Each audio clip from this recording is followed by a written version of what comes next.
Ya, assalamualaikum warahmatullahi wabarakatuh. Selamat pagi semua siswa dan siswi SMK Bina Pangudi Luhur. Ya, pagi ini kita akan melanjutkan lagi ya pelajaran matematika kita.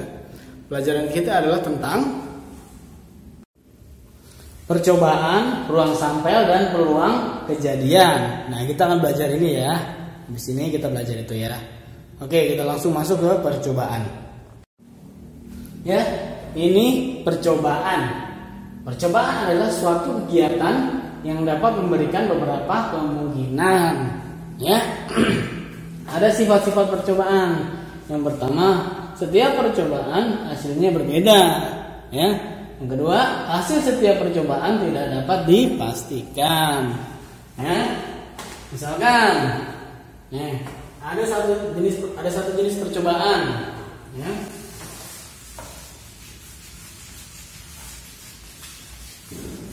Percobaan pertama jenis percobaan pertama adalah melempar mata uang.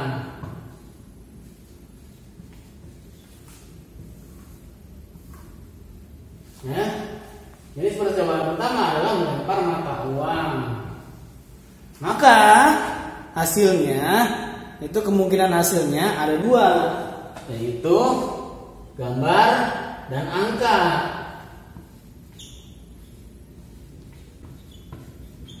Nah, ya. Kemudian yang kedua, melempar dadu. Ya. Dan melempar dadu, maka kemungkinan hasilnya adalah angka dari 1 sampai dengan 6. Nah, kita lihat. Ini yang pertama, sifat pertama. Percobaan itu hasilnya pasti berbeda ya. Percobaan pertama dan kedua hasilnya berbeda. Ya. Yang kedua, hasil dari sebuah percobaan itu tidak dapat dipastikan. Ya, nggak bisa dipastikan bahwa hasilnya itu lemparan pertama itu hasilnya angka atau gambar atau angka itu tidak dapat dipastikan. Hanya dapat kita lakukan, kemudian kita catat seperti itu ya.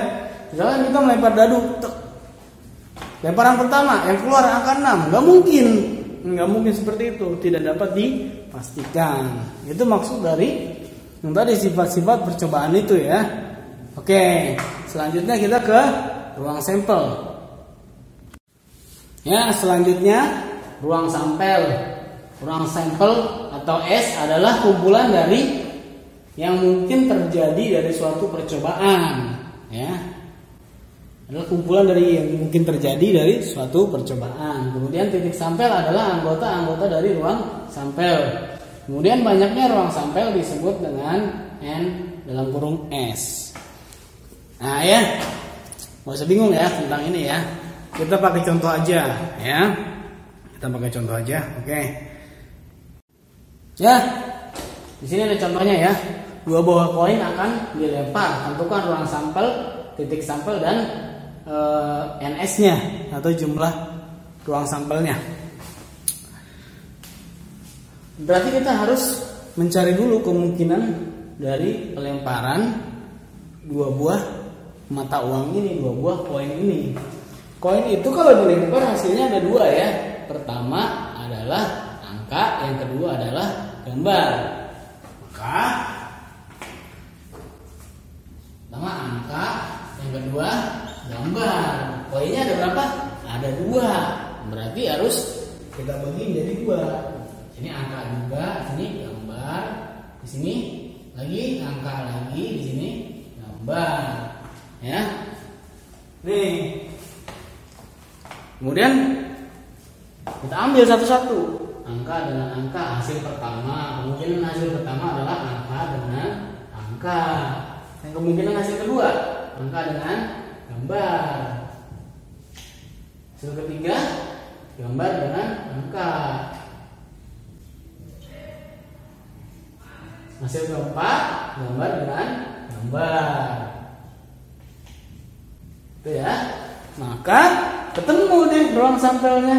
Ruang sampelnya kita tulis S sama dengan kurung keriting angka angka, ya. Angka, kurung, koma.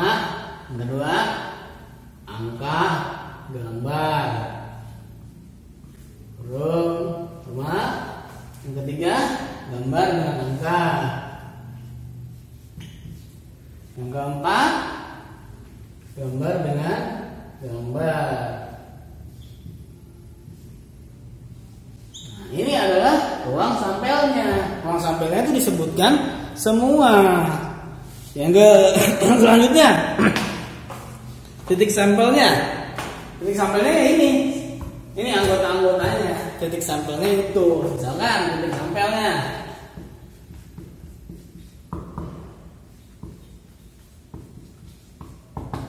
Wah, angka dengan angka. Kemudian angka dengan gambar. Terus gambar dengan angka. Kemudian gambar dengan gambar. Itu titik sampelnya, ini salah satunya diambil ya. Kemudian NS-nya atau jumlah ruang sampelnya. Berapa jumlah ruang sampelnya? 1, 2, 3, 4. NS sama dengan 4. Gitu ya. Dah. Ya. Peluang kejadian. Peluang kejadian dapat kita cari dengan rumus PK sama dengan NK per NS. Di mana NK adalah banyak anggota dari kejadian tersebut. NS adalah banyak dari ruang sampelnya. Contoh ya. Sebuah dadu akan dilempar 1 kali. Tentukan peluang munculnya angka genap. Peluang munculnya angka genap. Berarti yang perlu kita cari adalah NS-nya dulu. NS atau banyak dari sampelnya. Kita cari sampelnya dulu. Berapa sampelnya? Sampelnya, ruang sampelnya ada berapa? 1, 2, 3, 4, 5, 6. 1, 2, 3, 4. Ini ruang sampelnya ya. Jadi angka di dadu kan ada 6 ya. 1, 2, 3, 4, 5, 6.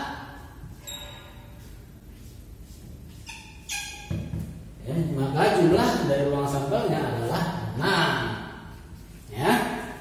Kemudian kejadiannya angka genap. Angka genap itu berapa di dadu itu? 2, 4, dan 6. Maka K-nya sama dengan 2, 4, 6. Ya.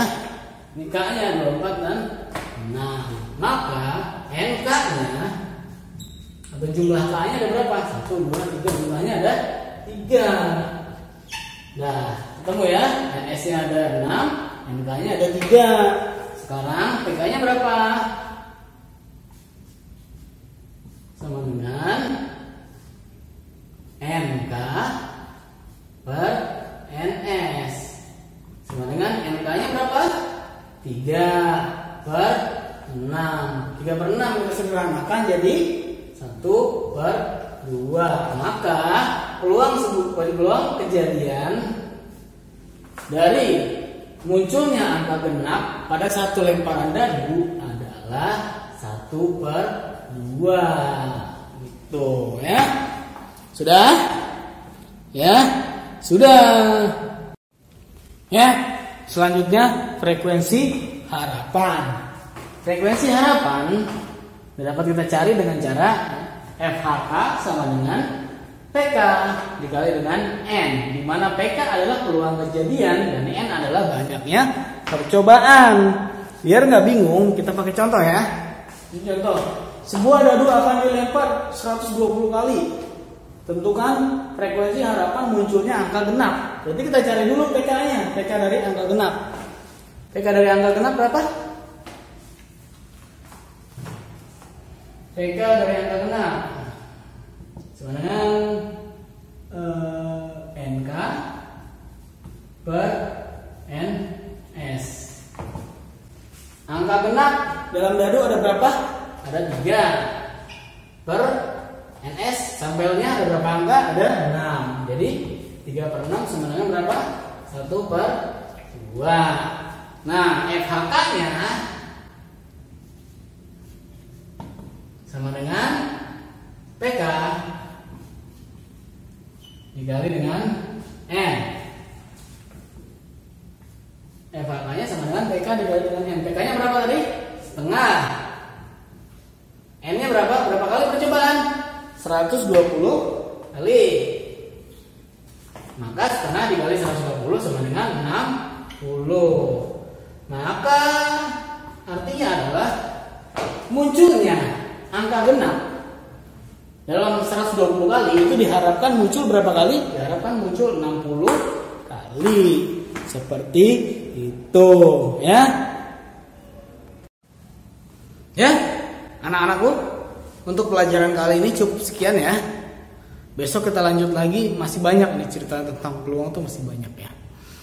Jadi besok kita lanjut lagi di peluang ini. Ya, terima kasih untuk mengikuti video dari saya. Wassalamualaikum warahmatullahi wabarakatuh.